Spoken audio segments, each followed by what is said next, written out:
Hello friends. आज का हमारा टॉपिक है कामला। कामला होता क्या है? दो वर्ड से मिलके बना है, का और मला। यानी का मतलब है कुत्सित या फिर संचय होना, किसी चीज का इकट्ठे होना, और मला मतलब मल, अर्थात जिसमें कुत्सित मल का शरीर में संचय हो उसको हम कामला बोलते हैं। या फिर कायम मलेती इति कामला, अर्थात जो शरीर को मलिन करे उसे कामला बोलते हैं। जैसा कि फ्रेंड्स आपको पता है, जो कामला है इसका हमें अगर दिया जाएगा किसी में तो ट्रीटमेंट ही दिया जाएगा, लेकिन अगर आपको इसके बारे में डिटेल में आ जाता है तो हम इन शॉर्ट में इसके निदान, भेद, लक्षण, संप्राप्ति, उपद्रव आदि के बारे में आपको बता रहे हैं। मेन फोकस आपका चिकित्सा पर होना चाहिए इसका, ठीक है।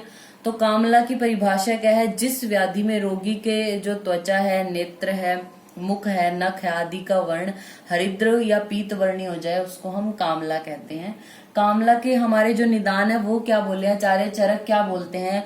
पांडु रोगी तो अत्यर्थम पित्तलानी निषेवते, यानी अगर पांडु रोगी है, जो कोई एनीमिया का पेशेंट है, अत्यर्थम पित्तलानी निषेवते, अगर पांडु का पेशेंट है जो अत्यधिक पित्तवर्धक द्रव्यों का सेवन करे तो एज अ रिजल्ट उसको कामला हो जाता है। जैसे उष्ण, तीक्ष्ण, अम्ल, क्षारीय, लवण द्रव्यों का सेवन करे, वेगों को रोके, विरुद्ध आहार करे, दधी, कुलत, सरसप, मछली, तिल, तेल आदि का सेवन करना, क्रोध, शोक, भय आदि की वजह से जो है वो जो पांडु रोगी है उसको कामला हो जाता है, ठीक है। फिर आते हैं इसके भेद के बाद। हम भेद जो है वो आचार्य चरक ने दो प्रकार का बताया है कामला को। एक होता है हमारा शाखाश्रित, शाखाओं में जो आश्रित है, एक कोष्ठ आश्रित। आपको इसको ढंग से लिखना है, शाखा आश्रित और कोष्ठ आश्रित।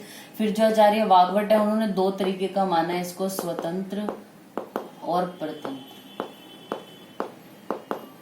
स्वतंत्र क्या है? यानी निदानों का सेवन किया आपने और आपको डायरेक्ट कामला हुआ। परतंत्र का मतलब क्या है कि किसी पेशेंट को कोई अन्य रोग था पहले लेकिन उसके उपद्रव स्वरूप कामला हुआ। तो ये दो तरीके का, स्वतंत्र और परतंत्र, ठीक है। या फिर अन्य हम भेद क्या बता सकते हैं इसके? शाखाश्रित, कोष्ठाश्रित और उभयाश्रित भी होता है हमारा कामला। फिर आते हैं हम इसके लक्षण पे। क्या होगा? जो पेशेंट है उसके नेत्र, त्वचा, मुख, नख आदि हरिद्र वर्ण के हो जाएंगे। दाहा, अविपाक, अरुचि, दौर्बल्य, ज्वर, पार्श्वशूल, त्वचा का वर्ण मेंढक के समान हो जाएगा। और ये तो नॉर्मल शाखाश्रित और कोष्ठ आश्रित दोनों के लक्षण है। लेकिन शाखा आश्रित जो ये है इसमें इंपॉर्टेंट लक्षण क्या है? जो पेशेंट का स्टूल है यानी जो पुरीश है वो तिल पिष्ट निभम होगा, यानी श्वेत वर्ण का होगा। तिल पिष्ट निभम आपने वर्ड याद रखना है, तिल पिष्ट के जैसा होगा शाखाश्रित में, ठीक है।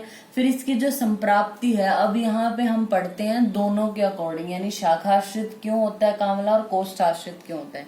जैसे ही आपने निदानों का सेवन किया, निदानों के सेवन से पित्त प्रकोपित होकर क्या करता है? रक्त और मांस धातु में स्थान संचय करता है।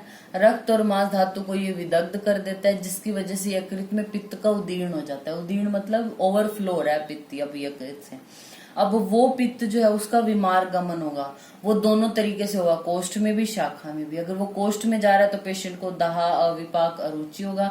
शाखाओं में जा रहा है तो उसकी पूरी बॉडी जो है वो नेत्र, त्वचा, नख, मुख आदि हरिद्र वर्ण के होंगे। तो ये हमारा बहुपित्त जो कामला यानी जो कोष्ठ आश्रित है उसकी बात हो रही है।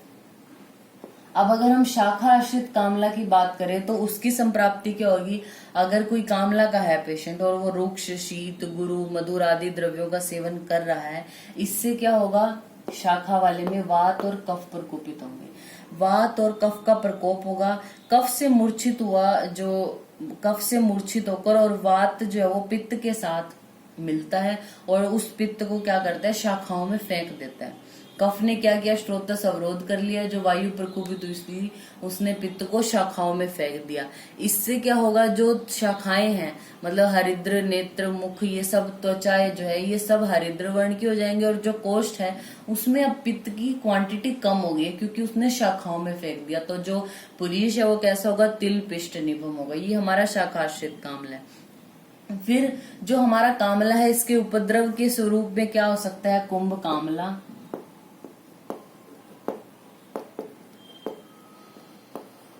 हलीमक है और पान की। कुंभ कामला क्या होता है, ये हमारी जो कामला है इसकी जीर्ण अवस्था होती है, मतलब जीर्ण कोष्ठ शाखाश्रित कामला को हम कुंभ कामला बोलते हैं। इसमें आचार्य चरक बोलते हैं जब कामला रोग जीर्ण हो जाए, यानी बहुत टाइम हो गया कामला ट्रीट नहीं हो रहा है या ट्रीट नहीं कर पा रहे, तो पूरी बॉडी की धातुएं रुक्ष हो जाती हैं, उसको हम कुंभ कामला बोलते हैं। संधि भेद होता है, पेशेंट को शोथ होता है, उसका जो मूत्र है पुरीश है वो कृष्ण पीत वर्ण का हो जाता है कुंभ कामला में। हलीमक जो होता है उसमें हमें दोष जरूर याद रखने हैं, वात और पित्त की वजह से हलीमक होता है। आचार्य सुश्रुत ने इसको लाघरक और आचार्य वागवट ने इसको लोढ़र कहा है। ठीक है, इसमें होता क्या है, बल और उत्साह की हानि होती है पेशेंट में, तंद्रा, श्वास, अंगमर्द, रोगी का वर्ण श्याव और पीत वर्ण का, तृष्णा, रुचि, भ्रम आदि। पान की क्या है, स अतिसार कामला, कामला हो रहा है यानी जॉन्डिस है पेशेंट को, प्लस में अतिसार भी हो गया, संताप, पांडु, बही अंतश्च पीतता, यानी अंदर की ओर से भी और बाहर भी पेशेंट में पीतता यानी पीत वर्ण का हमें आप जो है वो पेशेंट लगेगा। अब जो मेन फोकस जैसा हमने बताया इसकी चिकित्सा पर आपको करना है, तो इसका चिकित्सा सिद्धांत सबसे पहले इसका जो चिकित्सा सूत्र है वो क्या है, संशोध्यो मृदुभी तिक्ते कामली तू विरेचनी, यानी संशोधन करना है कामला में, कैसा, मृदु, मृदु संशोधन करना है। और किससे करना है, तिक्ते यानी तिक्त द्रव्यों से मृदु संशोधन करना है हमने कामला में। रोगी को स्निग्ध करने के बाद गोमूत्र के साथ गोदुग्ध मिला के हम विरेचन योग दे सकते हैं। प्रातःकाल गुडुचि स्वरस या नींब पत्तर स्वरस को मधु में मिलाकर, भैंस के मूत्र में भैंस के दुग्ध को मिलाकर हम पेशेंट को विरेचन के लिए दे सकते हैं। गोमूत्र में त्रिफला मिलाकर पान करा सकते हैं। अगर शाखाश्रित कामला है, जो कोष्ठ आश्रित है वो तो जैसे जैसे विरेचन होगा पेशेंट का पित्त निकलेगा तो ठीक होने लगेगा। जो शाखा आश्रित है उसमें सबसे पहले आपको कफ के अवरोध को हटाना है। जो कफ है उसने स्रोतों को रोक लिया था यानी अवरोध कर दिया था, और वात ने उठा के पित्त को शाखाओं में फेंक दिया, यानी अब वो पित्त वापस नहीं आ पा रहा। तो सबसे पहले अवरोध को दूर करना है, तो हमें कफ शामक ट्रीटमेंट करना है। ठीक है, स्रोतो अवरोध को दूर करना है। फिर जब तक जो पेशेंट का जो मल है यानी पुरीश का कलर नॉर्मल ना होने लग जाए, मतलब तिल पिष्ट था उसका, पुरीश जो था तिल पिष्ट, जब तक वो नॉर्मल कलर में ना आ जाए तब तक आप उसको दोबारा से पित्तवर्धक द्रव्य दोगे। जैसे ही ये पित्त ज्यादा हुआ शाखाओं से कोष्ठ में गमन करेगा तो आप इसको मृदु विरेचन द्वारा बाहर निकाल सकते हैं। फिर बात करते हैं हलीमक, जो इसका उपद्रव है उसकी चिकित्सा कैसे करनी है। स्नेहन कराना है, मृदु विरेचन, वात पित्त शामक औषध, मधुर अन्न का सेवन, यापनावस्ती, दीपन पाचन कराना है। इन सभी का यानी जो कामला है उसकी रस भस्म पिष्टि क्या होगी, इच्छा भेदी रस है, नवयास लोह है, पुनर्नवा मंडूर, योगराज है, वटी में आरोग्य वर्धनी वटी है, चूर्ण में त्रिफला चूर्ण, नागर मोथा चूर्ण, त्रिकटु चूर्ण, क्वाथ आसवारिष्ट में फल त्रिकादि क्वाथ, वसादि क्वाथ, कुमार्य आसव, द्राक्षारिष्ट, लोहासव, घृत में दाडिम घृत, पंचतिक्त घृत, अवलेह में धात्री अवलेह और दारव्यादि लेह। तो ये हमारा टॉपिक हो गया कामला। Thank you.